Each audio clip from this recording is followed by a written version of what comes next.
Hello everyone, how are you? Welcome to another episode of our beloved Speakcast podcast. My name is Guilherme and I'm here with my partner Adriele.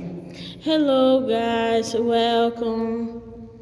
And today we're going to talk about an extremely important subject, which is adaptation of teaching methods. Am I not alone in this studio? Are they ghosts? I don't think so. A round of applause for our guests.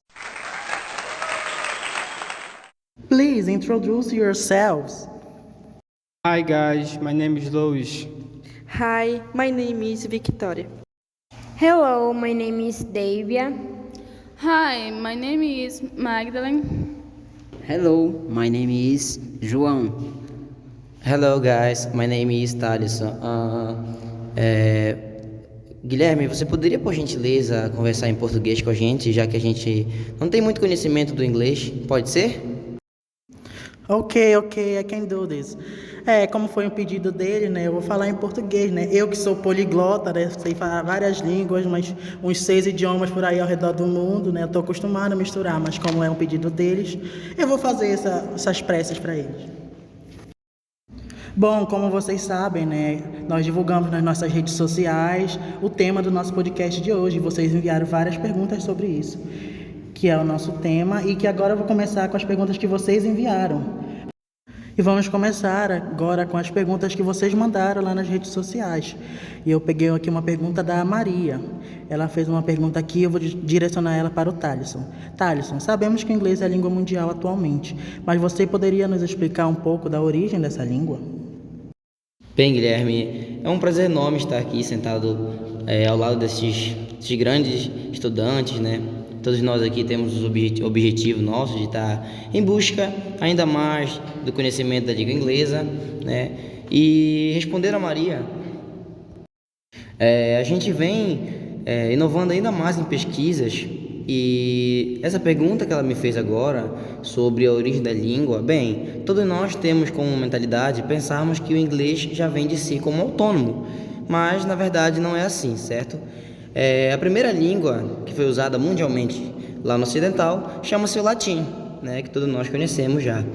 E ao decorrer dos processos do tempo, só iam criando mais e mais línguas, e foi avançando assim, criado o francês, o italiano, o alemão, e surgindo principalmente o inglês, que começou a se expandir, certo? Por exemplo, lá para o lado da Ásia, né, em alguns países, na África também, em vários países como Moçambique, eles falam muito inglês, Angola, que é usado também o português, mas não o português como nós, e o inglês também, e na Europa, que se expandiu como na Inglaterra, na Grã-Bretanha, em outros lugares como até mesmo em França e Itália. Então essa origem veio daí, né? Depois do latim, que surgiu a língua inglesa, que hoje é conhecida mundialmente por ser a língua número 1 do mundo, né? Espero ter respondido você, Maria, e deixo para os meus colegas o resto. Muito interessante isso que o Thaleson falou, né? Agradeço a contribuição do colega. E agora a gente vai para outra pergunta dos internautas, agora com o Pedro. Ele perguntou aqui: hoje em dia existem diferentes abordagens e métodos. Você poderia falar para nós sobre a criação e as mudanças dessas abordagens? Eu faço essa pergunta para a Victoria. Você poderia responder essa pergunta, Victoria? Posso sim, Guilherme, responder a sua pergunta. Olá a todos, olá quem está nos ouvindo. Como a gente sabe, tudo vai se transformando no decorrer do tempo, e não é diferente dos métodos e das abordagens que eram antigamente. A gente pode ver que houve muitas mudanças. Houve também essas mudanças porque eles não estavam tão satisfeitos com a forma que ela era ensinada.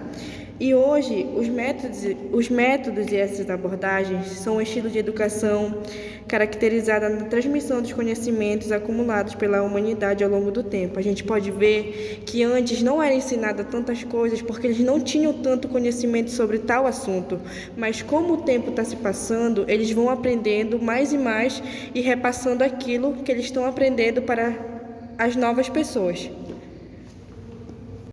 Guilherme, eu gostaria de contribuir com a pergunta. Sim, pode falar, fique à vontade, o espaço é seu. Bom, como a Victoria já colocou, essas abordagens elas tiveram um impacto muito grande a depender do tempo, da época que se vive, por conta que cada época é de um jeito, de uma maneira que as coisas vão acontecendo. Então, esses métodos e essas abordagens, elas tiveram essas mudanças devido à insatisfação, como a Victoria já colocou, das pessoas, devido essas mudanças elas tiveram grande impacto por conta de criação de vários idiomas. Então, a língua estrangeira em si, ela vem sendo desenvolvida, essas abordagens e métodos, justamente pela insatisfação da comunicação, porque, como o Thales já colocou no início, a língua estrangeira e especificamente a língua inglesa, ela é uma língua universal. Então, essa insatisfação gerou a criação de novos métodos e novas abordagens. Muito bom, parabéns pela contribuição dos dois, Victoria e João. Foi uma fala extremamente importante para a gente poder entender esse assunto. E agora vou passar para minha colega aqui, para ela ver. Quer trazer alguma pergunta das redes sociais, Adriele? Sim, Guilherme, eu posso continuar assim um diálogo.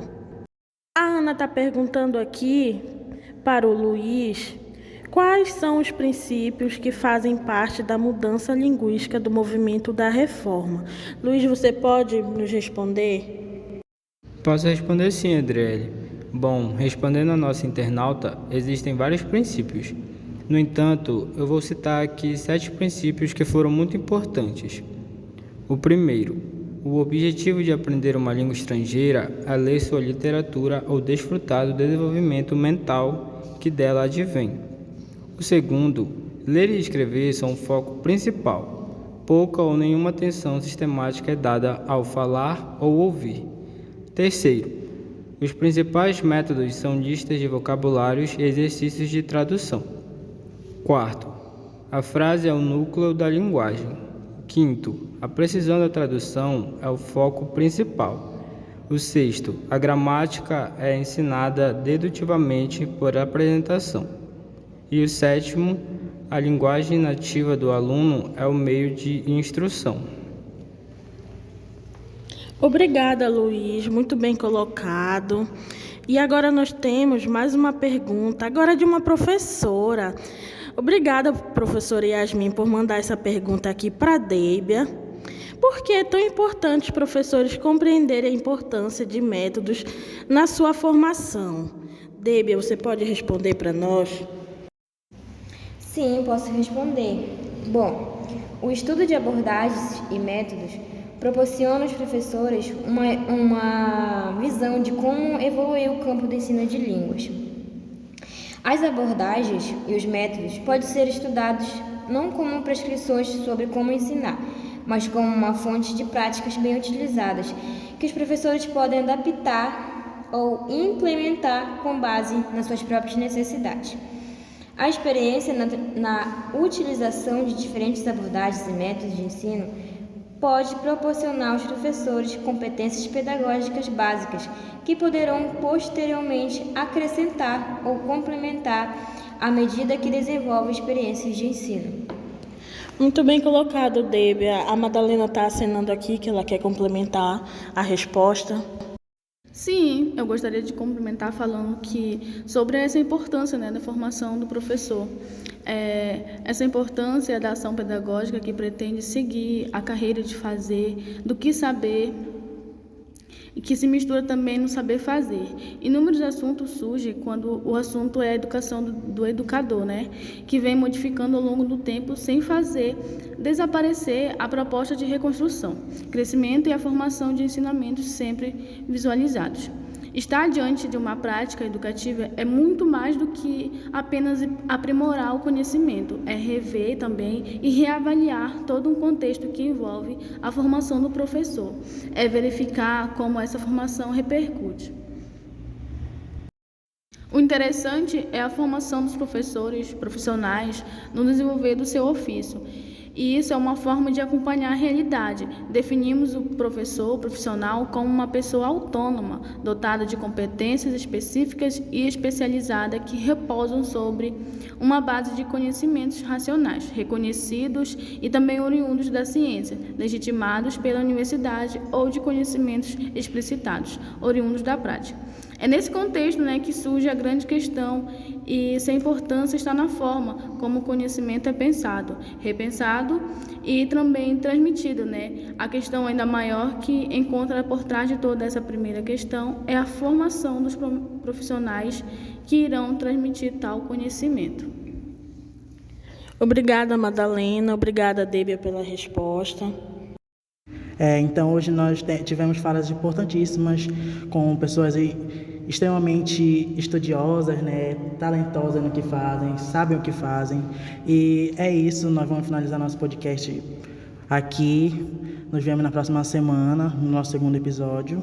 E nós vamos finalizar com essa frase aqui. Não existe um método perfeito de ensino, existe o seu método. Existe o método que você consegue entender e compreender.